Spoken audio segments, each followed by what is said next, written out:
When I was hired to come to SMU, one of the interests of the department in hiring me was to start a research program that used the clean room.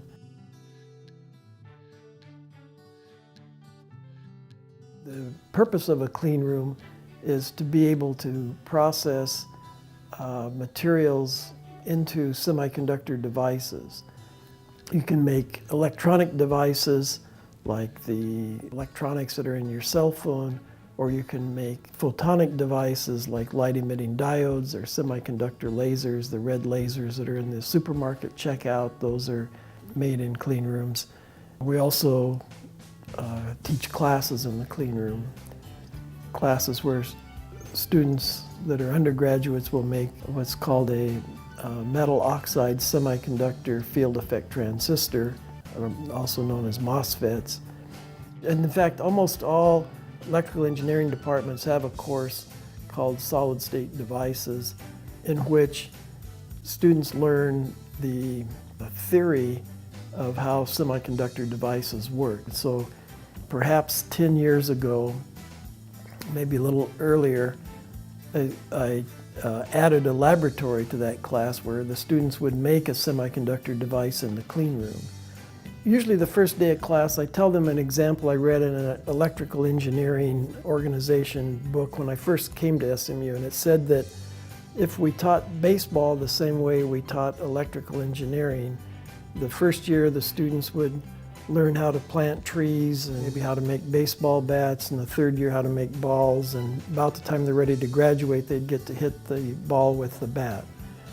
But with the clean room experience, they're going to go in and start hitting balls with bats the first week of class. These students are given a blank silicon wafer, and they have to do a process called oxidation that grows an insulating layer on top of that. They have to do photolithography that imprints patterns on that oxidized layer, where they can use acids to open up areas, and then they can take other elements that diffuse into the silicon to change the polarity of the carriers that are able to move in the device. And there's multiple photolithography steps, and it ends up putting metal on to make the electrical connection. There's hardly ever a student that's ever heard of any of those processes, but within 15 weeks they've actually gone through that, made a working device.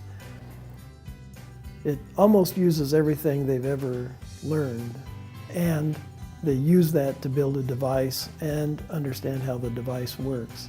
So I think that is why I think I'd said it's the course I would like to have taken when I was an undergraduate, because it moved from just being a course that explains the theory of these semiconductor devices to making the devices and fitting it all together.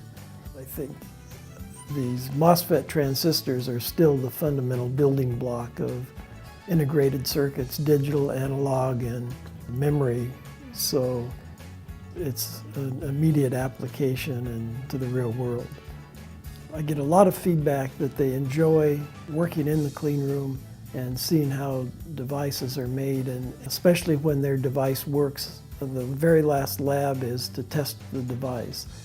Every year I hear from students who credit their experience in the clean room with being able to land a job at a company like TI or Intel. It's satisfying when that happens, when a student can really impress an interviewer with their knowledge about the material in our class. So it's just another door that opens up, gives them a larger view of what electrical engineering is about.